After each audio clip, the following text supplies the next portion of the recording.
Welcome back, fellow curious minds. Thank you for joining me once again. Settle in, get comfortable, and let's explore another fascinating story together. Imagine standing in the heart of Rome in the year 80 A.D., watching 40,000 tons of water flood into a massive arena. In minutes, the stone floor vanishes beneath artificial waves. Roman warships sail where gladiators had fought just hours before. Crocodiles swim past the emperor's box, while dolphins leap for the crowd's entertainment. This wasn't a dream or a Hollywood fantasy. This was opening night at the Colosseum. For 3.5 centuries, this single building would define Roman civilization. It would showcase engineering miracles that wouldn't be matched for over 1,000 years. It would consume the entire animal populations of North Africa. It would transform from sacred amphitheater to Christian battleground to medieval fortress. But the Colosseum story begins not with triumph, but with one of Rome's greatest scandals. When Emperor Nero committed suicide in 68 A.D., he left behind the most hated monument in Roman history. His golden house, the Domus Aurea, had consumed 1/3 of the city centre. At its heart lay an artificial lake larger than most Roman towns, surrounded by towering statues and exotic gardens. While Rome's people crammed into tenements, Nero had built himself a private paradise. The lake became a symbol of imperial excess. Romans would spit when they passed it. Graffiti covered the walls with curses against the dead emperor. Something had to be done. Vespasian, the gruff military commander who emerged victorious from the civil wars following Nero's death, understood Roman psychology perfectly. The people didn't want the lake filled in or ignored. They wanted it replaced with something that proved the new emperor served them, not himself. In 72 A.D., Vespasian made his declaration. Where Nero's private lake had sparkled, Rome would build the largest amphitheater the world had ever seen. The Amphitheatrum Flavium would seat more people than most Roman cities contained. Every citizen, from senator to slave, would enter free of charge. The message was unmistakable. The new Flavian dynasty would give Rome's people what Nero had stolen from them. But Vespasian had promised something that had never been attempted before. Roman amphitheaters existed throughout the empire, but they were modest affairs, built into hillsides or supported by earthen embankments. The Colosseum would rise 157 feet into the air, entirely freestanding, on the flat ground of Nero's drained lake. The engineering challenges were staggering.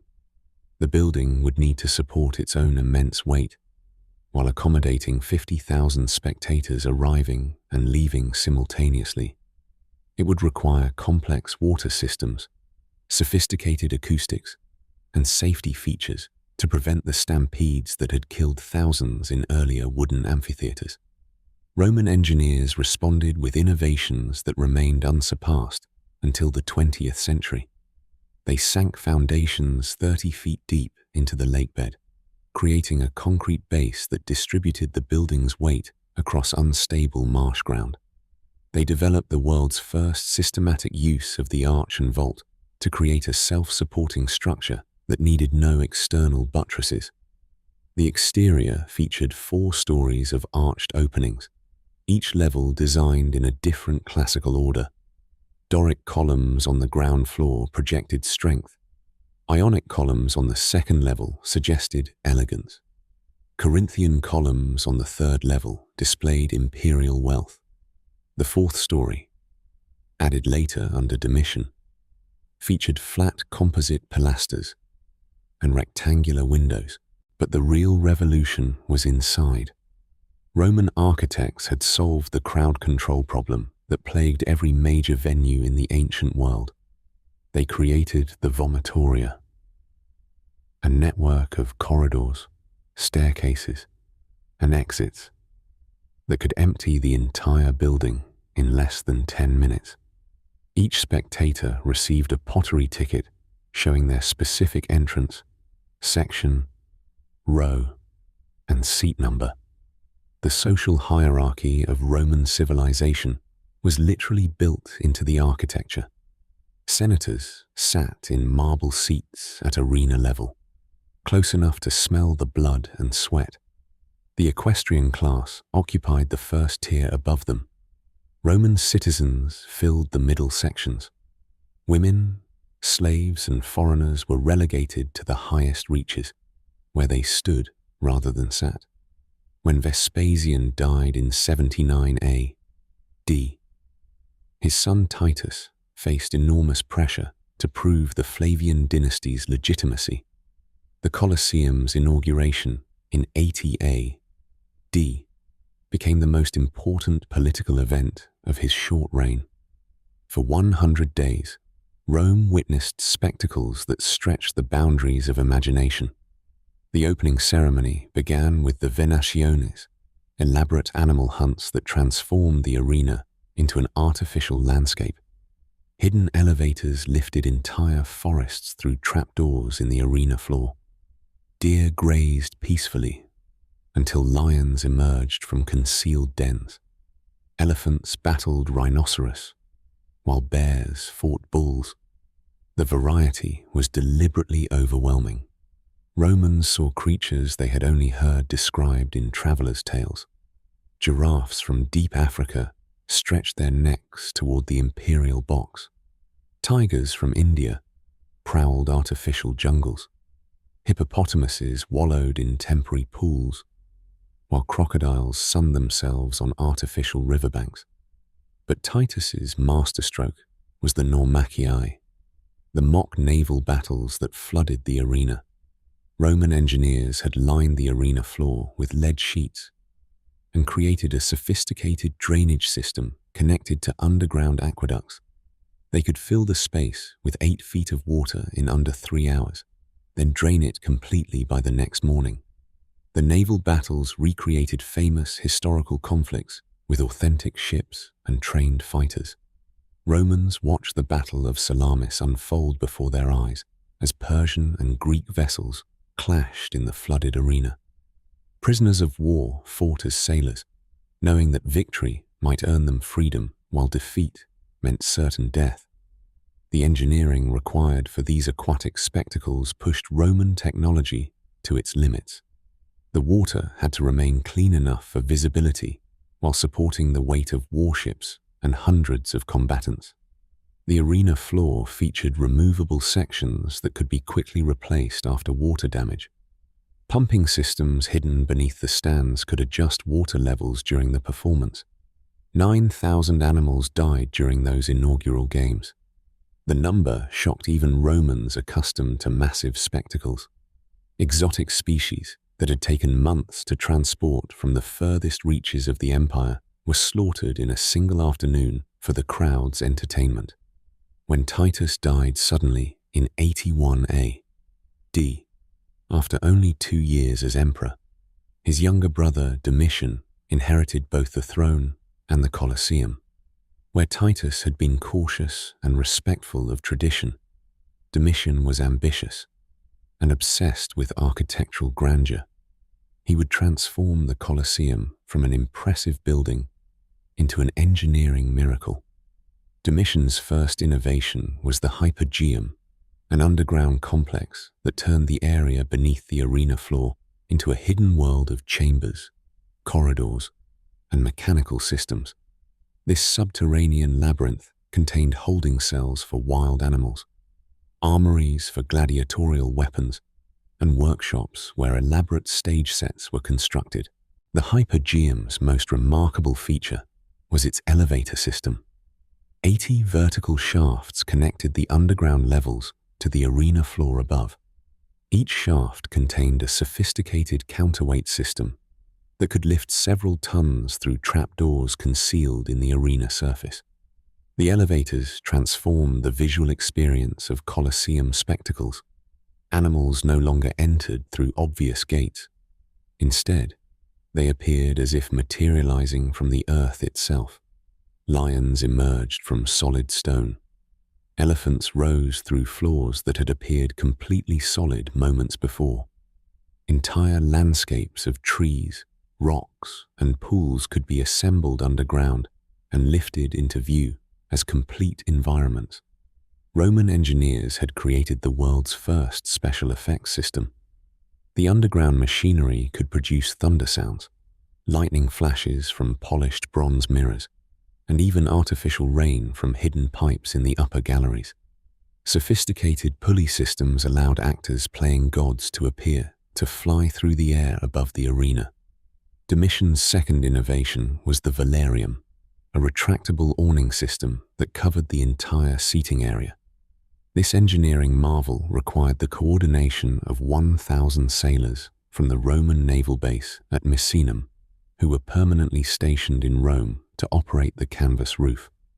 240 wooden masts surrounded the building's perimeter, each fitted with pulleys and winches. Miles of rope connected the masts to a central canvas canopy that could be deployed or retracted depending on weather conditions.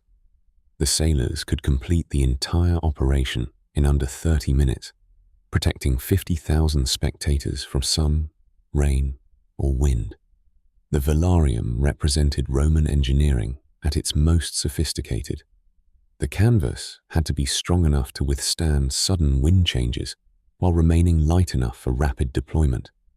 The mast system required precise mathematical calculations to distribute stress evenly around the building's circumference. The rope network needed regular maintenance and replacement, creating a permanent maintenance crew of specialists. With these innovations complete, the Colosseum entered its golden age under the Emperor Trajan. His Dacian wars had flooded Rome with gold, slaves, and exotic animals from Eastern Europe. In 107 A.D., Trajan celebrated his victories with 123 days of games that established new records for imperial extravagance. 11,000 animals died in Trajan's games. 10,000 gladiators fought in combats that ranged from individual duels to massive battle recreations involving hundreds of participants. The emperor imported entire tribes of Dacian prisoners to fight as gladiators, allowing Romans to witness their enemies' defeat over and over again. But Trajan's games also revealed the environmental cost of Roman spectacles. The constant demand for exotic animals was driving entire species toward extinction. North African elephants, once common in Roman arenas, became increasingly rare or expensive. Lions that had been readily available in Augustus's time now commanded premium prices that strained even imperial budgets. Roman animal dealers had established a network that stretched from Scotland to India, from the Rhine frontier to the sources of the Nile. Professional hunters worked full-time capturing creatures for the arena.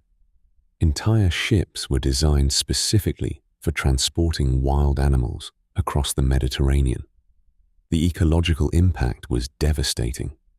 Regions that had supported diverse animal populations for thousands of years were stripped bare within a few centuries. The North African forests that had sheltered elephants, lions, and leopards shrank rapidly as Roman demands intensified. Yet the games continued to grow more elaborate. Emperors competed to outdo their predecessors with increasingly exotic spectacles.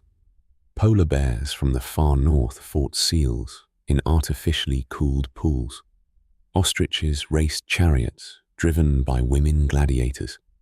Trained elephants performed complex routines that demonstrated their intelligence before being sacrificed in mock battles. The gladiatorial combats that made the Colosseum famous represented only one part of a full day's entertainment.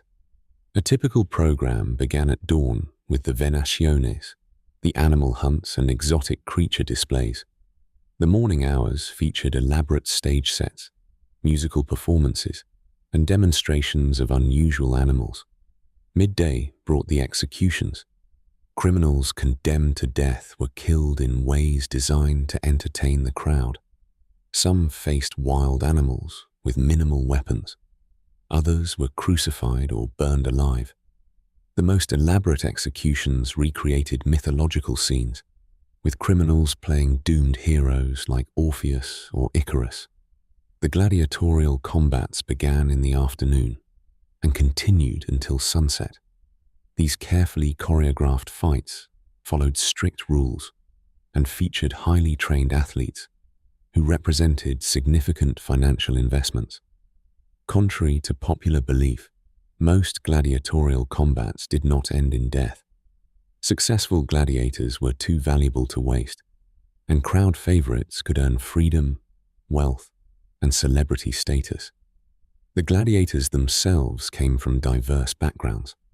Some were prisoners of war, others condemned criminals, still others, free volunteers who chose the arena as a path to fame and fortune.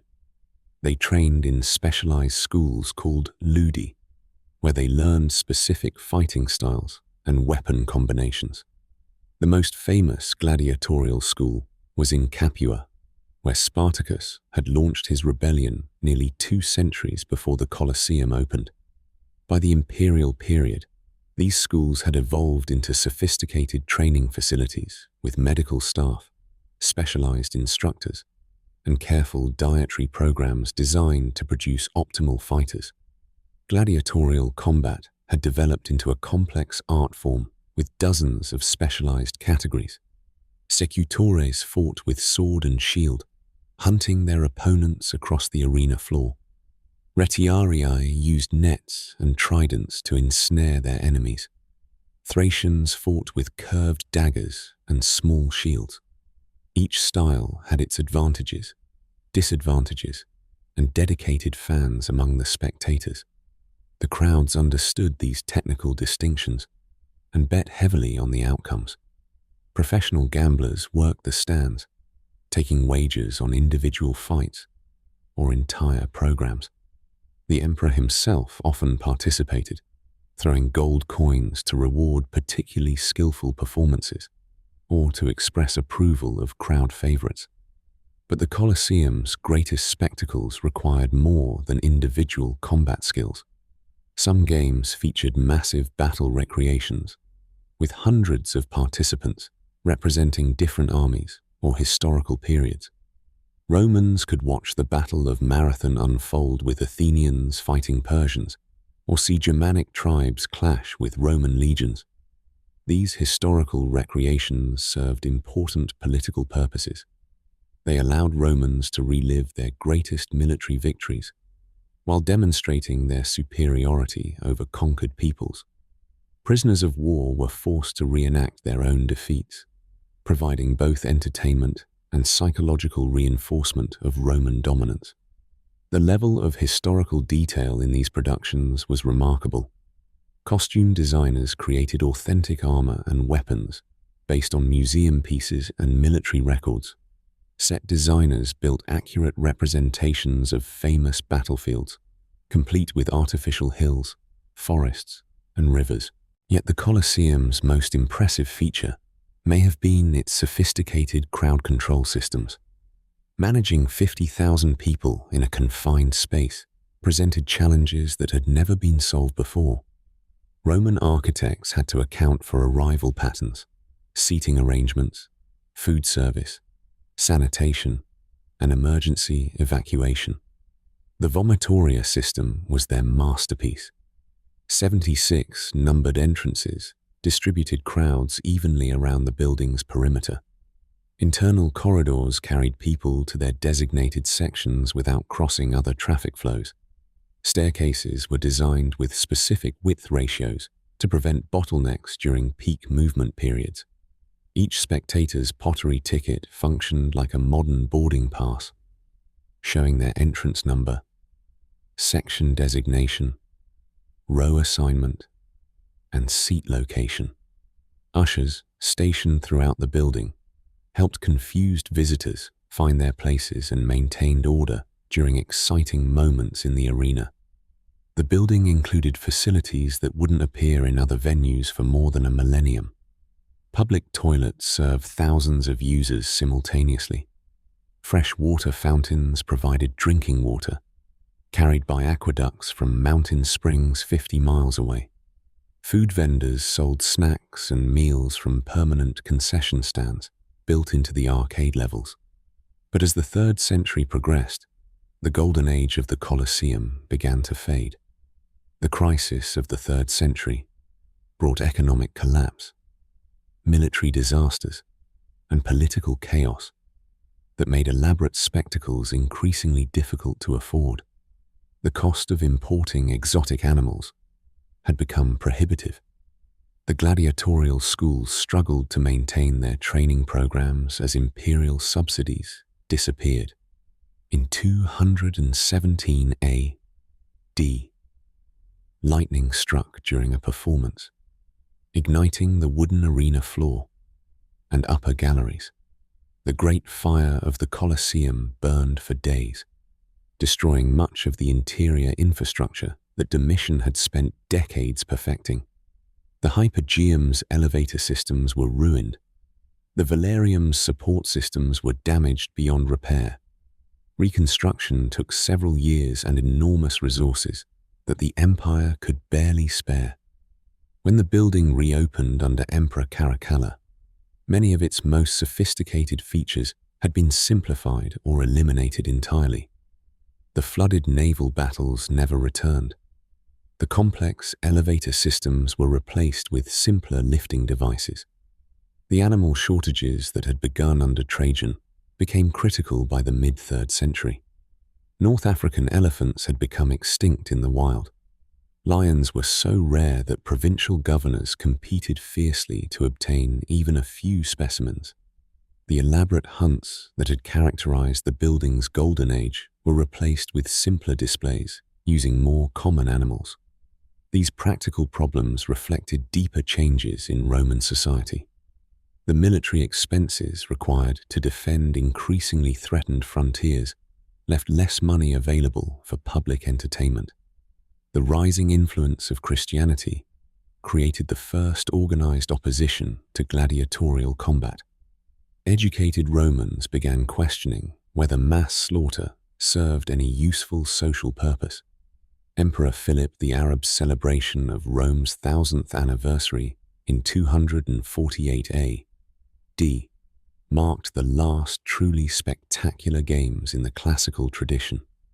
Philip imported animals and gladiators from throughout the empire for weeks of combat that deliberately recalled the great spectacles of Trajan and Hadrian. But even Philip's games revealed how much had changed. The animal displays featured mostly common creatures like bulls, bears, and boars, rather than the exotic species that had amazed earlier crowds. The gladiatorial combats, while still skillful, lacked the elaborate staging and sophisticated weapon work that had characterized the building's golden age. The rise of Christianity under Constantine created new challenges for the Colosseum's operations. Christian writers had condemned gladiatorial combat as murder and animal slaughter as wasteful cruelty. When Constantine legalized Christianity in 313 AD, the games faced their first serious ideological opposition since the building opened. Constantine himself maintained a careful balance. He reduced the frequency of gladiatorial games while allowing the popular animal hunts to continue. He eliminated some of the more brutal execution methods, while preserving the combat sports that remained central to Roman popular culture. This compromise satisfied neither traditional Romans nor committed Christians. Pagan aristocrats complained that the emperor was destroying ancient customs that had defined Roman civilization for centuries. Christian leaders argued that any participation in blood sports violated the fundamental principles of their faith. The theological debate over the Colosseum reflected broader tensions between classical and Christian values that would define the later Roman Empire. Traditional Roman religion had celebrated courage, honor, and martial virtue through ritualized combat. Christianity emphasized mercy, forgiveness, and the sanctity of life. These competing worldviews came into dramatic conflict in 404 A.D., when a Christian monk named Telemachus leapt into the arena during gladiatorial combat. Standing between two fighters, he shouted, "In the name of Christ, stop this thing!" The crowd's reaction was swift and violent. Spectators pelted Telemachus with stones and debris until he collapsed and died in the sand where gladiators had fought for over 3 centuries.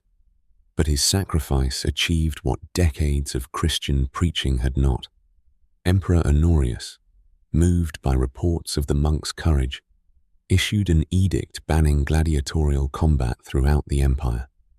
The last recorded gladiatorial games in the Colosseum took place in 435 A.D. under Emperor Valentinian III. By then, the contests had become pale shadows of their former glory. Most of the professional schools had closed. The elaborate staging and sophisticated weapon work had largely disappeared. The crowds were smaller and less enthusiastic. Animal hunts continued for nearly another century. The venaciones required less specialized training and infrastructure than gladiatorial combat, and they remained popular with Roman crowds who had grown up attending the games. The last recorded animal hunts took place in 523 A.D. under Anicius Maximus. When the Vandals sacked Rome in 455 A.D., they systematically stripped the Colosseum of its bronze clamps, decorative elements, and portable valuables. The building remained structurally sound, but its transformation from functional arena to abandoned ruin had begun. Medieval Romans found new uses for the massive structure. Parts of the building became workshops, housing, churches, and storage facilities. The arena floor was covered with soil and used as a cemetery. The underground chambers housed everything from stables to wine cellars. Yet the Colosseum's reputation survived its abandonment. Medieval writers described it as one of the wonders of the ancient world, a testament to the engineering skills and cultural achievements of their predecessors. Pilgrims traveled from across Europe to see the ruins where martyrs had supposedly died for their faith. Modern archaeology has revealed that most of the Christian martyrdom stories associated with the Colosseum are probably fictional. The building was primarily used for entertainment, rather than religious persecution. Most documented Christian executions took place in other venues, particularly the Circus Maximus. But the symbolic power of the Colosseum transcended historical accuracy. For medieval Christians, it represented both the glory and the moral corruption of the pagan world they had inherited and transformed. It stood as a monument to human achievement and human cruelty, to engineering brilliance and ethical blindness. Standing in the ruins today, we can still sense the building's extraordinary ambitions. The Colosseum was more than an entertainment venue. It was a statement about Roman civilization's values, capabilities, and understanding of its place in history. For 3.5 centuries, this single building defined what it meant to be Roman. It showcased the empire's wealth, celebrated its military victories, and demonstrated its technological superiority over every other civilization on Earth. It brought together people from every social class and geographic region to participate in shared cultural experiences that reinforced their common identity as Romans. But the Colosseum also revealed the moral contradictions that would ultimately contribute to Rome's transformation. The same engineering brilliance that created sophisticated elevator systems and retractable roofing also designed efficient methods for mass killing. The administrative skills that managed 50,000 spectators also organized the systematic extinction of entire animal species. The building's rise and fall mirrors the broader story of Roman civilization. Both began with practical solutions to immediate problems. Both achieved unprecedented levels of sophistication and scale. Both ultimately faced challenges they couldn't solve through engineering alone. These were challenges that required moral and spiritual transformations their creators could never have imagined. Today, the Colosseum stands as a reminder that civilizations are measured not just by what they create, but by what they choose to destroy. Its ruins ask us uncomfortable questions about entertainment, violence, and the prices we're willing to pay for spectacle. They remind us that the most impressive human achievements can serve purposes we later recognize as fundamentally wrong. The Colosseum's story is our story. It shows us humanity at its most brilliant and most brutal, often simultaneously, in its arches and chambers, its innovations and contradictions. We see reflected both the heights of human achievement and the depths of human moral blindness. Perhaps that's why these ruins continue to draw millions of visitors each year. We come not just to admire Roman engineering, but to confront the uncomfortable truth that civilization's greatest monuments are often built on foundations we'd rather not examine too closely. The Colosseum reminds us that progress is never as simple as we'd like to believe. The most important battles humanity fights are not in arenas, but in the human heart. And that's where we'll leave things for today. Thank you for listening, as always.